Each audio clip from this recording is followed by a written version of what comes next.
انزرټ کې کیپشن مختلف تصویرونه د تاسو نمونه ورکولی شي. زه راځم کلیپ آرټ نه یو تصویر راولم، دلته ما کلیک وکړه او انیمل ته راغلم. مثال دا زه انزرټ کوم، دا طریقه ما خپل شوې دا تصویر ما راوست. زه غواړم دې ته زه یو نوم ورکړم، انزرټ کیپشن. ګوره دې ځای کې تیار نومونه هم شته دی اټومیټیک. که وایې چې نه بس دې ځای نه زه خپله یو نوم ورکوم ورکې ورته ښه. دې ځای کې خو اوس نه ورکول کېږي ځکه فګر 1 دی. تاسو راشئ نیو لیبل کلیک کړئ، دلته ورته ورکړئ لاین. صحیح شو؟ اوکې. دا ځای اوس باټم راشي که یعنې لاندې دا نوم راشي که بره، د دې عکس نه بره راشي که لاندې. زه اوکې کومه ده، دا ګورئ لاین 1 دا راغی. خو که چېرته تاسو غواړئ چې اټومیټیک مثلا ګوره زه بل تصویر راولم هغې ته نوم نشته. انزرټ کلوز دا ګورئ ورکوټه کوي، دلته وګورئ نوم نشته دی که نه. نو که غواړئ چې اټومیټیک مثلا څومره دا دغه شی راځي عکسونه خپله د 1 2 3 مثلا ورسره اضافه چینج کېږي نوم د هماغه وي. نو راځو دلته آټو کیپشن، آټو کیپشن بټن به کلیک کړئ. دلته مثال کم شی غواړئ چې اټومیټیک کمپیوټر ته نوم ورکړي. مثلا زه ورته یم د ورډ پکچر ته څه نوم ورکړي، ورته یم پرسونل پکچر په نوم باندې مثلا هر 1 2 3 بس بیا ورسره خپل اضافه کېږي. ګوره دا نمبرنګ دې ځنه چینج کولی هم شي. اوکې کوم بیا اوکې. اوس ګورئ چې زه څومره تصویران راولم اټومیټیک ته نومونه به ورکوي. ګورئ یو مې دا تصویر راوسته، یو مې دا راوسته، دا تقریبا 4-5 تصویران ما راوستل. اوس وګورئ تقریبا دلته لاندې وګورئ 4 نومونه ورسره اټومیټیک شته. دا وګورئ دا تصویران واړه کې هر یو ته به خپل نوم لاندې ولیکل شي. صحیح شو؟ یعنې انزرټ کیپشن کې یو تصویر ته هم نوم ورکولی شي او که وایي چې اټومیټیک کمپیوټر یې خپله ورته ورکړي بیا آټو کیپشن ته لاړ شي او هلته هغه انتخاب کړه. دا بندو نو نیو کراس ریفرنس. دا کله چې فوټ نوټ کامنټ کیپشن دا شیان موږ ورکړي او موږ نه ورک شي نو بیا موږ کولی شو چې دې نه استفاده وکړو. مثال ګوره زه دلته یو ځای کې فوټ نوټ ورکوم، انزرټ فوټ نوټ سمبول ورته خوښ کړو. اوکې اوکې. ګوره زه فوټ نوټ یو منټ انډو انزرټ فوټ نوټ اینډ اف پیج سمبول ډېر لنډ راغلی و ځکه خو تیار پیدا شوی و. زه اوکې کوم. ګوره دلته مثلا ما فوټ نوټ ورکړه.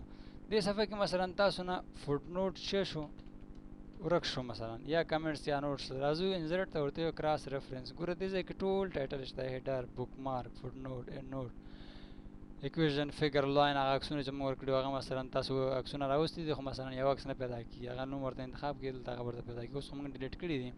اوس صرف موږ سره فوټ نوټ دی. فوټ نوټ کلیک کوو ورته انزرټ. هغه فوټ نوټ ته چې موږ کوم سمبول یا دې ځای کې کوم نوم موږ انتخاب کړی هغه دلته راځي. ګورئ سمبول راغی. اوس زه دا کلوز کوم دا کراس ریفرنس. اوس چې کله زه په دې سمبول باندې کلیک وکړم ما ته ډایرکټ ما کوم ځای ته چې ما هغه ورکړی و فوټ نوټ هغه معلومات هغه ځای ته به ما بوځي. ګوره زه کلیک کوم دا وګورئ دا زه بند کوم دا ټول بار دا ګورئ دې ځای ته راغی. ګورئ زه بالکل دلته راځم په دې ځای کلیک کوم ډایرکټ ګوره ما هلته راځي. ماوس راولم مالته ماوس ما کرسر ګوره همدلته خوځېږي.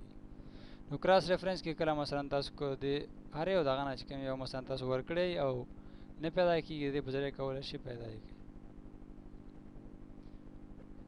ښه انډیکس ان ټیبل دا د کتاب د فهرست لپاره استعمالیږي. زه دا بندوم. مثال زه یو کتاب لیکم هغه کې مثلا ما ورکړی د افغانستان، بل دی مثلا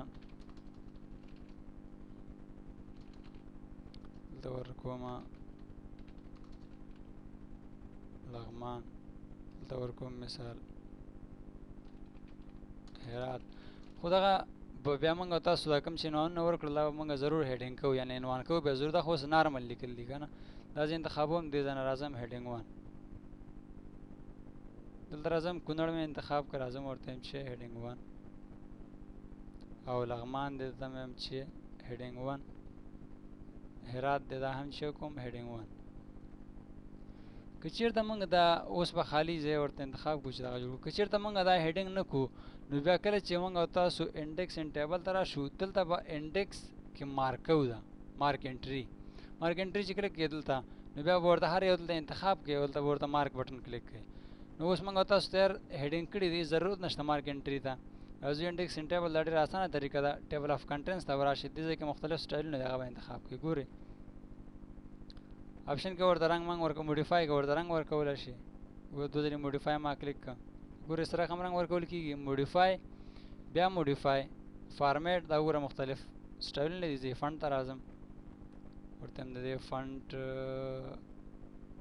لږ ریډ کا، اوکې بیا اوکې اپلای. مثلا دا سټایل ستاسو خوښ شو، غواړئ په همدغه شکل مثلا تاسو هغه جوړ کړئ فهرست. نو دا اوکې کې دا ګورئ افغانستان کندهار، دا ګوره هر یو صفحه هم ورته لیکلی چې کونړ په کومه صفحه کې دی، لغمان په کومه صفحه کې دی، هرات. دا به یو خالي صفحه کې تاسو ټول کولی شئ چې یو خالي صفحه کې خپل ټول عنوانونو ته فهرست جوړ کړئ او چا پکې د کتاب د فهرست لپاره ډېر زیات استعمالیږي. دا بله خصوصیت دلته په ورډ کې دا لري چې په افغانستان کلیک وکړم مالته ځي، ګورئ هماغه عنوان را پیدا کړه کوم ځای کې چې د افغانستان باره کې معلومات. بیرته دا ویب ټول بار راځي، بیک دلته هم راتلی شو، واپس هلته ځو کونړ ته ځي. نو دا دې لپاره دومره نه، د فهرست د کتاب د فهرست لپاره زیات استفاده ته اخیستل کېږي. بل په انډیکس ان ټیبل کې دی ټیبل اف فیګرز، ټیبل اف اتورایز. دې کې مثلا ته کولی شئ چې هغه کومه تصویران دې ورکړي دي هغې دپاره مثلا ته فهرست جوړی. هغه تصویران اوس موږ ډیلیټ کړي دي، کار نه کوي، ګوره ایرر نو ټیبل اف فیګرز فاوند. بیا هغې دپاره هم تاسو کولی شئ یو فهرست جوړ کړئ.